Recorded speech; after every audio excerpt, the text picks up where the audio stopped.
नमस्कार, मैं हूं मनविंदर। आप सभी राष्ट्रवादियों का एमबीएन नेटवर्क पर बहुत स्वागत है। मेरे साथ जुड़ चुकी है नंदिता मिश्रा जी, आपकी चिरपरिचित नंदिता जी। और नंदिता जी के पास आज आम आदमी पार्टी के कई कारनामे हैं जो वो बताएंगी, जिन पर हम बात करेंगे। नंदिता जी, बहुत स्वागत है आपका। मनविंदर जी, आपको और आपके सभी दर्शकों को जय श्री राम, वंदे मातरम और बहुत बहुत प्रणाम।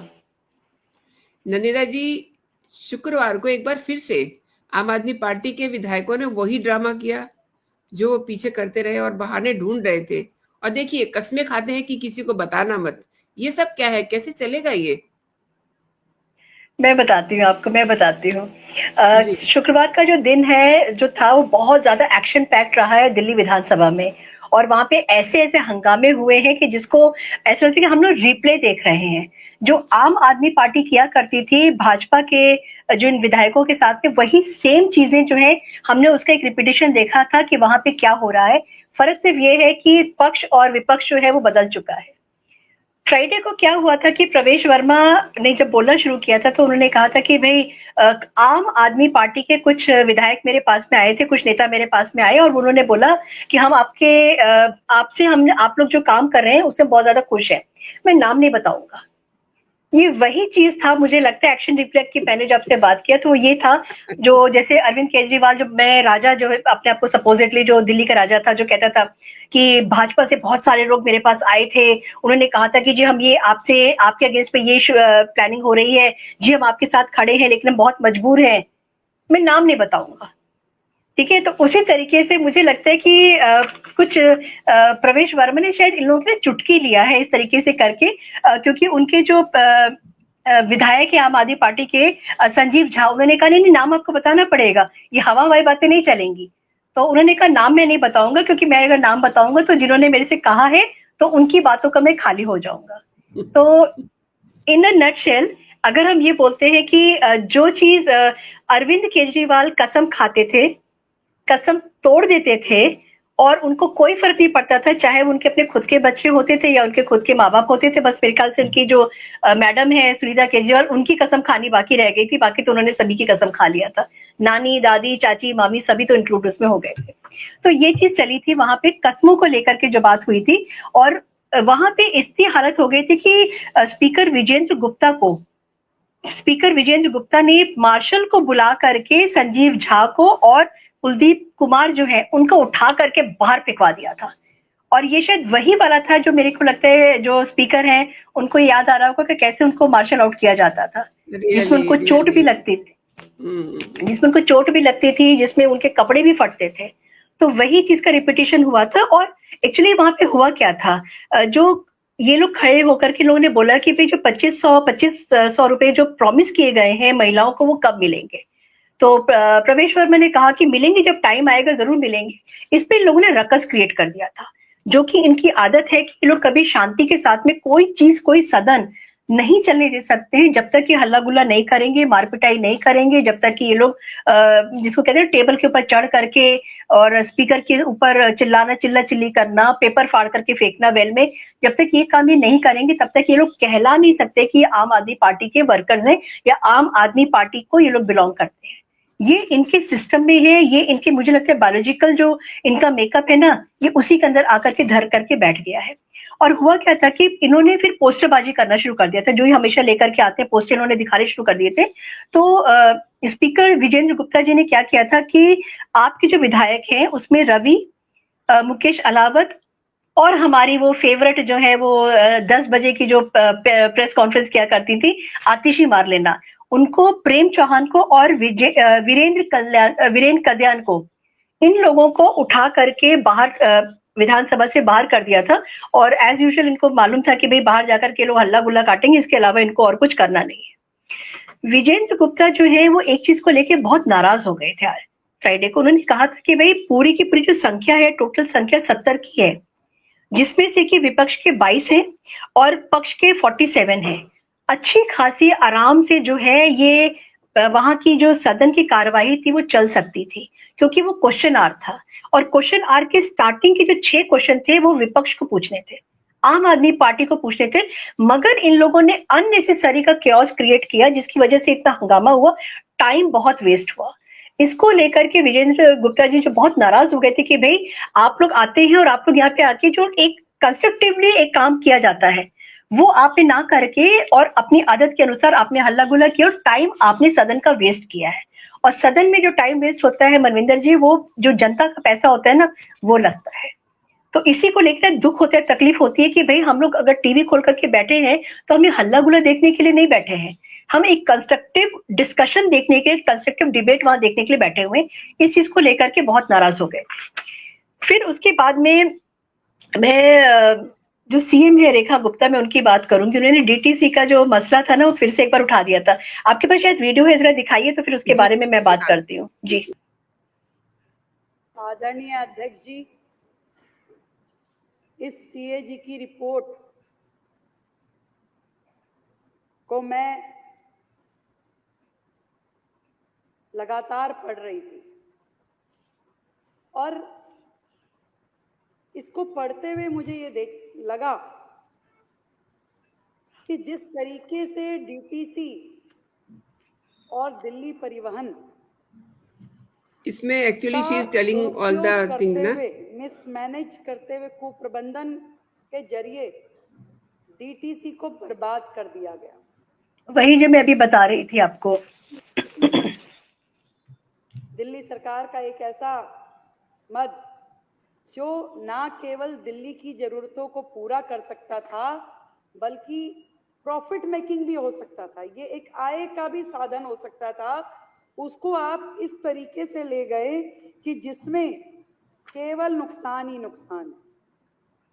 मतलब कि 60,471 करोड़ का नुकसान जो कि कम्युलेटिव घाटा है और operational loss 14,198 crore. My God, कितनी बुरी स्थिति में डीटीसी को ला दिया गया। और लाए कैसे? क्योंकि कोई सुपरविजन नहीं था, काम करने की मंशा नहीं थी, केवल एडवर्टीजमेंट पे सरकार का ध्यान था। मतलब 814 रूट जो बनते थे दिल्ली में बसों के, उन 814 रूटों पे भी बसों को चलाया नहीं गया, मात्र 468 रूट पे बस चली। तो जब रूट ही नहीं चलेंगे तो कहां से राजस्व आपको मिलेगा? जब रूट ही नहीं चलेंगे तो ना जनता को सुविधा मिली, ना आपका टिकट बटी, ना उसमें आप काम कर पाए। और ऊपर से जो बसें शेड्यूल छोड़ती थी या जो खराब होती थी उसके मद में भी 668 करोड़ रुपए का नुकसान हुआ। तो ये हाल है। बम्पर बम्पर बम्पर नुकसान किया है केजरीवाल की पार्टी ने। मतलब दिल्ली को घुटनों पे लेकर के आ गए थे। जो सबके ट्रैवल करने का जो सबसे चीपेस्ट जो माध्यम होता है वो होता है बसेस। उस बस में एक अमीर भी ट्रैवल करता है और स्टूडेंट्स भी ट्रैवल करते हैं, गरीब भी ट्रैवल करते हैं, लेबर भी ट्रैवल करते हैं, मजदूर भी ट्रैवल करते हैं, हर तबके का आदमी ट्रैवल करता है। सुपर रिच जो है वो अपनी कार्स में चलते हैं, लेकिन एक ऐसा माध्यम जो कि लोगों को इजीली अवेलेबल होता है ट्रैवल करने के लिए, उस पर इतना ज्यादा नुकसान। तो रेखा गुप्ता जी ने जो बोला है ना कि इसके लिए पीएससी की उन्होंने मांग किया कि इसको पीएससी में भेजा जाए और इसकी इन्वेस्टिगेशन किया जाए।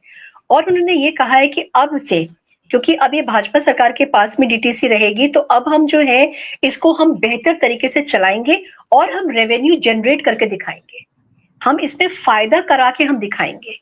महिलाएं जो उस पर ट्रैवल करती हैं फ्री, वो वैसे ही रहेगा जैसे पहले था, लेकिन उसमें उन्होंने एक चीज ये बोली है मनविंदर जी कि वो एक कार्ड इशू करेगी भाजपा सरकार। जैसे क्या होता था पहले ना कि जो 80,000 रुपए भी कमा रहा था, या जो मुझे लगता था कि जो महीने का 50,000 रुपए भी कमाता था, वो भी मतलब जैसे हर कोई ट्रैवल करता है वो भी फ्री। एक लेबर जो गारा उठाती है अपने सर पे, जो लेबरी का काम करती है या घर में लोगों के घर जाके खाना पीना बनाती है, बर्तन भांडे करती है, वो भी फ्री। तो अब क्या किया जाएगा कि फ्री कार्ड दिया जाएगा उन औरतों को जिनको वाकई में जरूरत है फ्री ट्रैवल करने की। ये अंधी नहीं बटेगी यहाँ पे कि सबको लेकर के चूरन बांट दिया गया है।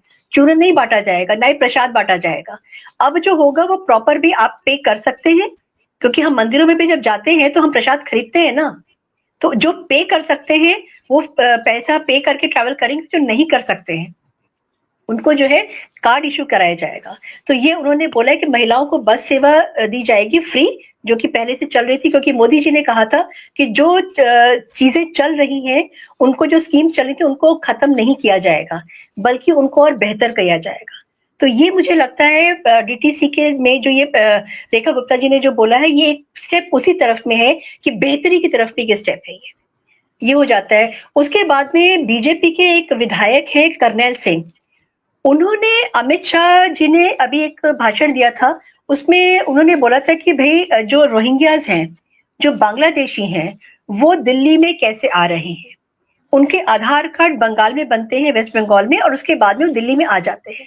तो उनके ऊपर भी करनैल सिंह जी ने ये बोला था कि वहां पे जो रोहिंग्याज और बांग्लादेशी बसे हुए हैं, उनके आधार कार्ड चेक किए जाएंगे, जांच किए जाएंगे, और अगर ये पाया जाएगा कि वो भारत में किसी मतलब अननोन लोगों ने उसको बनाया है या उसको ठीक तरीके से नहीं बनवाया गया है, इलीगल तरीके से बनवाया गया है, तो ऐसे लोगों के ऊपर कार्रवाई होगी और इन लोगों को गेट आउट करवा दिया जाएगा दिल्ली के बाहर।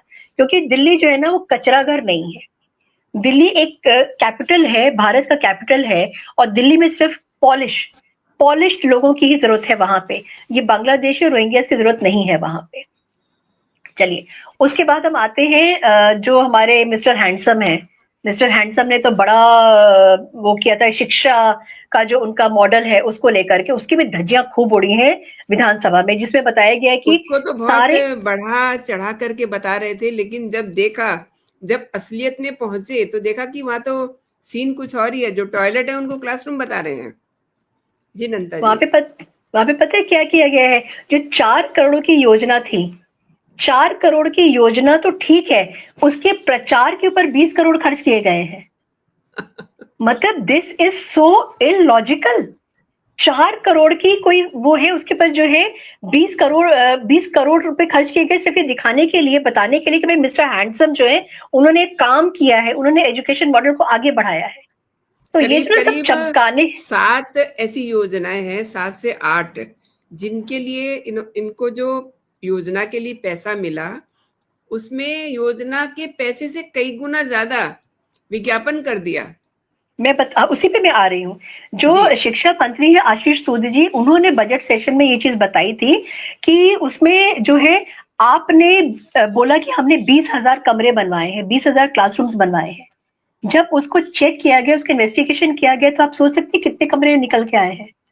ओनली 7,000। उन्होंने कहा हमने 20,000 कमरे बनवाए और निकल करके आए सिर्फ 7,000 क्लासरूम्स। और उन्होंने क्या किया था? स्टोर रूम था, टॉयलेट था, सीढ़ी के नीचे की जो जगह थी, जो जिसको हम छज्जा कहते हैं, बालकनी थी, उन सबको उन्होंने बोले कि सारे क्लासरूम है। उन सबको जोड़ करके उन्होंने क्लासरूम बता दिया था। और इवन टॉयलेट्स को, मतलब जब रेखा गुप्ता के स्कूल में गई थी एक बार, औचक निरीक्षण उन्होंने किया था, सरप्राइज विजिट जब उन्होंने किया था, तब उन्होंने जाके देखा था कि टॉयलेट की क्या हालत है। लड़कियों के स्कूल में वो गई थी, सरकारी स्कूल में गई थी, वहां जाके उन्होंने देख के बताया कि ये हालत है लड़कियों की, बिकॉज लड़कियों की बायोलॉजिकल नीड्स अलग होती हैं। और वहां पे जितना अनहाइजीनिक उन्होंने देखा, उनका तो दिमाग मुझे लगता है बिल्कुल फिर गया था देख करके। उन टॉयलेट्स को भी, हाँ, उन टॉयलेट्स को भी क्लासरूम बताया गया है। तो इसके ऊपर भी लेकर के उन्होंने जो है बोला। और भाजपा सरकार ने पीडब्ल्यूडी को अब की बार आदेश दिया है कि आप काउंट करके बताइए, और अब की बार की जो आपकी काउंटिंग होगी वो एग्जैक्ट होगी कि कितने कमरे हैं, कितने क्लासरूम्स हैं, कितने टॉयलेट्स हैं, कितने स्टोर रूम्स हैं। अब आप अलग अलग सेक्शन बना करके इनको आप बताएंगे। वो पीडब्ल्यूडी को जो आदेश दिया गया है।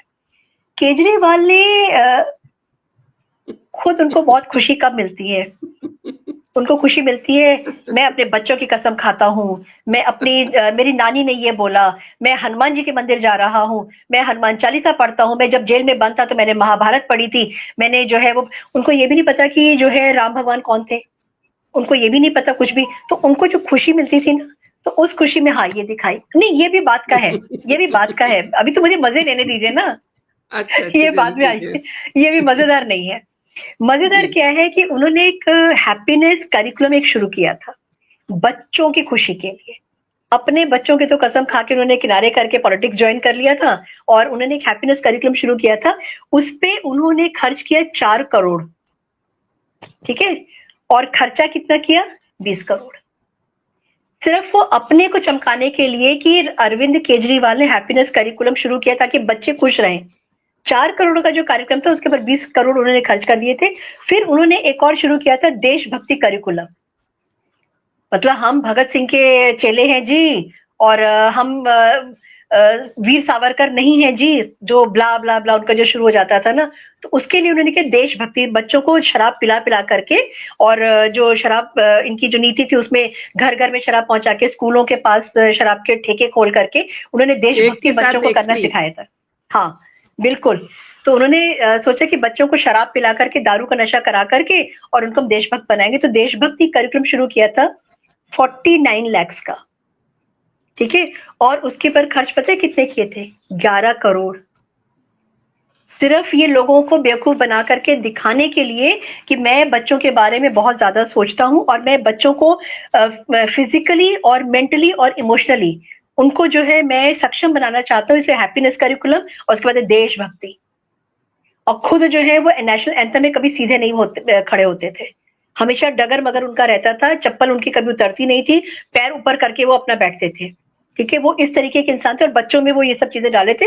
और कैच इसका यही है, एक के साथ एक फ्री, उसके साथ में ये अपना देशभक्ति का कराते थे। अच्छा, मनीष सिसोदिया और सत्येंद्र जैन ने 1300 करोड़ का घोटाला किया है, जो कमरे इन्होंने बनाए हैं ना, जो बताते हैं कि हमने इतने कमरे बनाए हैं, इसमें इन दोनों लोगों ने मिल करके, जो चंगू मंगू हैं, इन दोनों लोगों ने मिलकर 1300 करोड़ का खर्च किया है, और उन एजेंसीज को भी पैसा दिया है जिन्होंने कमरे बनवाए नहीं है। मतलब तू भी लूट, मैं भी लूट, हम सब लोग मिल करके दिल्ली को लूट, और उसके बाद में जो है अपने ठाट करके अपने बच्चों को फॉरेन कंट्री, सबसे हाँ फॉरेन कंट्री भेजेंगे। और आप सोचिए, इसमें शिक्षा में एक चीज और था, अरविंद केजरीवाल ने कहा था कि हम लोग हर साल, मुझे नंबर नहीं याद है कितने दलित बच्चों को बोला था कि उतने दलित बच्चों को हम फॉरेन कंट्री भेजेंगे पढ़ने के लिए। इतने साल में उन्हें एक भी दलित बच्चा नहीं मिला जिसको फॉरेन कंट्री भेज सकते थे पढ़ाई करने के लिए। अलबत्ता सिसोदिया का बेटा जो है वो कनाडा चला गया। सिसोदिया का बेटा गया है ना, उसे क्यों भूल रहे हैं आप? मैं वही कह रही हूँ ना, अलबत्ता जो शिक्षा मंत्री था उसका बेटा कनाडा चला गया पढ़ाई करने के लिए। अब हम क्या बोले, सिसोदिया जो है वो, जो उनका जो बेटा गया दलित का बेटा था वो, ये तो मतलब जो है एक क्वेश्चन पूछने वाली बात है। और उन्होंने जितने कमरे बनाए थे ना, तो जो 1300 करोड़ का घपला किया ना, इवन प्रेसिडेंट मुर्मू ने भी आदेश दे दिया था कि इसके ऊपर FIR की जाए। आप ये सोचिए कि ये जो घोटाला इतना जबरदस्त था कि इवन प्रेसिडेंट मुर्मू को भी जो है बीच में आना पड़ा। ये बात उन तक जब पहुंची है, विद पेपर्स पहुंची है, तो उनको भी आदेश देना पड़ा कि भाई इस केस के ऊपर, क्योंकि बच्चों के भविष्य का ये सवाल था। बच्चों को आप क्या दे रहे हैं? पैसा आप माँ बाप को नोच करके आप पैसा उनसे ले रहे हो, बच्चों को आप टाट के ऊपर बिठा रहे हैं, बच्चों को टिन शेड के नीचे बिठा रहे हैं। तो प्रेसिडेंट मुर्मू, मुझे लगता है कि उनको बहुत ज्यादा तकलीफ इस बात को हुई होगी, और उन्होंने बहुत सही बोला, उन्होंने कहा भाई इनके ऊपर FIR होनी चाहिए। तो ये आदेश जो है वहां से आया था। और एक रिपोर्ट ये भी कहती है कि सिर्फ 75 नए स्कूल बनाए गए थे, ओनली 75 नए स्कूल, और पुराने स्कूल जो थे उनका या तो नाम चेंज कर दिया गया था करके, या फिर उनकी मरम्मत करा करके बोला कि भाई नया स्कूल बना, नई बिल्डिंग बनी, दीवारें टूट रही थी, आपने प्लास्टर कराया, पेंट करा दिया, अरविंद केजरीवाल ने बनवा दिया, सिसोदिया ने बनवा दिया। अरे ये तो वही बात हो गई ना, ये तो वही बात हो गई ना, जैसे शीश महल को रेनोवेट कराया इन्होंने, और रेनोवेशन में कई करोड़ रुपए लग गया, कई करोड़ लग गए, और उसी तरीके से इन्होंने स्कूलों को किया। अब देखिए इसी के चलते जो है, ऐसे ही कामों के चलते, मतलब एक इनके ऊपर एक और FIR हो गई है। हालांकि हाँ, अब दिखाइए इन पे कोई फर्क पड़ने वाला नहीं। ऑलरेडी ED की, CBI की, NIA की जांच चल रही है, तो ये FIR का इन पे क्या ही फर्क पड़ेगा, क्योंकि ये जो FIR है ये सार्वजनिक संपत्ति अधिनियम के उल्लंघन के लिए FIR दर्ज की गई है, और ये मामला जो है होर्डिंग से जुड़ा हुआ है। तो मैं जानना चाहूंगी कि अब इनकी सेहत पे कितना फर्क पड़ेगा। हालांकि FIR तो हो गई है, द्वारका में बड़े होर्डिंग लगा करके इन्होंने सार्वजनिक धन का दुरुपयोग किया है। जी कहिए। मनविंदर जी, ये इतनी, जिसको कहते हैं ना गेंडे की खाल, जिसके ऊपर किसी चीज का असर नहीं होता है, ये वो लोग हैं, ये वो पार्टी बन गई है। एक आप खून करिए या आप 10 खून करिए, फांसी की सजा एक ही बार आपको मिलेगी, 10 बार फांसी की सजा नहीं मिलेगी। तो इनके जो वकील है ना, मुझे लगता है वकील बहुत खुश हो जाएंगे, क्योंकि सारे के सारे इनके जो कारनामे हैं एक जगह पे क्लब कर दिए जाएंगे और उसके बाद में सबकी फीस एक साथ दी जाएगी। भाई अगर जेल जाना है तो ये थोड़ी ना कि 10 केसेस आपके ऊपर तो अब 10 बार आप जेल जाएंगे। कोर्ट तो कहेगी भाई इतने सारे केसेस को क्लब कर दिया, अब एक ही बार आप जेल जाइए। तो आके जा करके उनको वहां पे अपनी सजा पूरी करनी पड़ेगी। तो इनके ऊपर कोई फर्क नहीं पड़ेगा। लेकिन जो केस है मैं आपको बता देती हूँ कि 11 मार्च को दिल्ली के राउस एवेन्यू कोर्ट में एक केस आया था, जिसमें कि उन्होंने मेरे को याद नहीं आ रहा, शायद वहां पे नेहा शर्मा जज है, उन्होंने ये बोला था कि अरविंद केजरीवाल, मटियाला के पूर्व विधायक गुलाब सिंह और जो पूर्व पार्षद है निकिता शर्मा, उनके ऊपर सार्वजनिक संपत्ति अधिनियम के उल्लंघन के लिए एफआईआर दर्ज करनी चाहिए। ये 11 मार्च को आया था और ये केस जो है ये है 2019 का। 2019 में क्या हुआ था कि एक शिव कुमार सक्सेना जी है, द्वारका में रहते हैं, उन्होंने पूरा का पूरा जो है सारे सबूत इकट्ठे किए और सबूत इकट्ठे करके उन्होंने कोर्ट में जाकर खुद पिटीशन दायर किया और ये बताया कि लार्जर देन लाइफ होर्डिंग्स लगी हुई है वहां पे, जो कि खतरा है। लोग जो पैदल जाते हैं, आंधी आए तूफान आए, होर्डिंग्स गिरने की जो केसेस होते हैं वो बहुत कॉमन है, वो उनके ऊपर गिर सकते हैं। यातायात जो है बाधित होता है, क्योंकि लोग क्या करते हैं, इतनी लाइटें उसमें लग जाती है ना रात के टाइम पे कि आप जिनको थोड़ा सा भी प्रॉब्लम है वो इतनी लाइट में ड्राइव नहीं कर सकते हैं, उसमें एक्सीडेंट्स होने के भी चांसेस होते हैं। या जो सामने होर्डिंग पे जो लिखा आ रहा है जो चेंज होता रहता है बार बार, तो आदमी उसको पढ़ने में लग जाता है। जब वो पढ़ रहे कि भी सामने क्या लिखा गया है तो आपका ट्रैफिक जो है वो बाधित होता है। पैदल जो लोग चल रहे हैं बड़े उनके ऊपर खतरा है, बड़े क्योंकि बड़े एक्सीडेंट हो जाते हैं यार। बिल्कुल बिल्कुल हो जाते हैं, पेड़ गिर जाते हैं तो एक्सीडेंट हो जाते हैं। होर्डिंग अगर गिर तो आप सोचिए कितना जान मान का नुकसान हो जाएगा। तो ये उन्होंने जो केस किया था, और द्वारका एरिया में जो होर्डिंग्स लगी हुई थी वो लार्जर देन लाइफ थी, जनता के लिए वो नुकसान करने की थी। और पता है होर्डिंग्स क्या थी? सिर्फ अरविंद केजरीवाल को, उस पर सिर्फ अरविंद केजरीवाल रहते थे, बाकी जो उनके गैंग के चंगू मंगू है वो छोटे छोटे छोटे छोटे वो रहते थे। ग्लोरीफाई करने के लिए, अरविंद केजरीवाल को किंग साइज बनाने के लिए वो होर्डिंग्स वहां पे लगी थी। तो ये 2019 से लेकर के 2025 तक शिव कुमार सक्सेना जी ने बहुत जबरदस्त काम किया, इतना कि 11 मार्च को राउस एवेन्यू कोर्ट में जो जज है, आई थिंक नेहा शर्मा जी हैं, वो उनको कहना पड़ा कि भाई एफआईआर लॉन्च करिए आप इन तीनों के अगेंस्ट में, अरविंद केजरीवाल के अगेंस्ट में, और जो निकिता शर्मा है जो पहले भाजपा की में थी वो, उसके बाद वो इसमें चलेंगी, पूर्व पार्षद होगी, और गुलाब सिंह के ऊपर जो इनके पूर्व विधायक है। तो इसके ऊपर जो है इनका अच्छा। और ये भी बोला उन्होंने कि भाई ये जो शहर की सुंदरता है इतना पैसा खर्च करती है, क्योंकि दिल्ली में देखिए पूरा का पूरा जो बजट आता है वो 2 उसमें करके आता है, क्योंकि जो दिल्ली गवर्नमेंट है उसका अलग होता है और जो सेंटर को खर्च करना होता है ब्यूटिफिकेशन में, सब चीजों में, तो सारा का सारा जो है सुंदरता तो सारी खत्म हो जाती है। बिकॉज जहाँ पेड़ है, जहाँ पे फ्लावर्स होने चाहिए, वहां जहाँ पे फाउंटेन फवारे होने चाहिए, वहां पे बड़ी सी होर्डिंग लग गई है, तो वो सुंदरता भी वो खत्म कर रही है। पेडेस्ट्रियन जो चलते हैं उनके लिए खतरनाक है, जो गाड़ी चला रहे, वाहन चला रहे, उनके लिए खतरनाक है। और ये जो लगी हुई है ना होर्डिंग, सब इलीगल जगहों पे लगी हुई है, मेन चौराहों पे जहां पर वो नहीं लगनी चाहिए जी। वहां पे। नंदिता जी, रेखा जी जिस तरीके से अब एक्शन मोड में है ना, उससे लगता है कि आने वाले दिनों में ये बहुत छातियां पीटने वाले हैं, क्योंकि इनका तो देखिए ना, अपनी बातों पे पर्दा डालने के लिए ये और कहानियां कहते हैं। आपने मेरे शो के लिए समय निकाला नंदिता जी, और मेरे दर्शकों को हमेशा की तरह बहुत अच्छी जानकारी दी, कई विषयों को आपने टच किया, आपका बहुत बहुत धन्यवाद।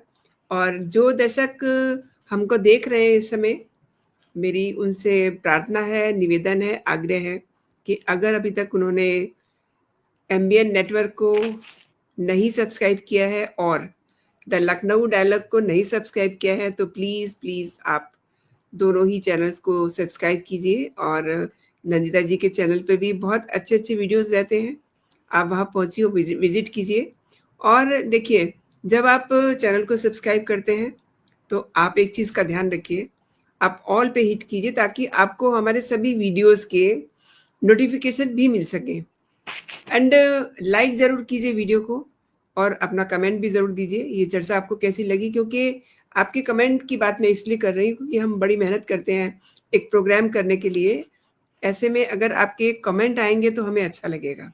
और देखिए, आप लाइक जरूर कीजिए। अभी के लिए इतना ही। आप अपना और अपनों का बहुत सारा ख्याल रखिए। खुश रहिए, स्वस्थ रहिए। जय हिंद, जय भारत।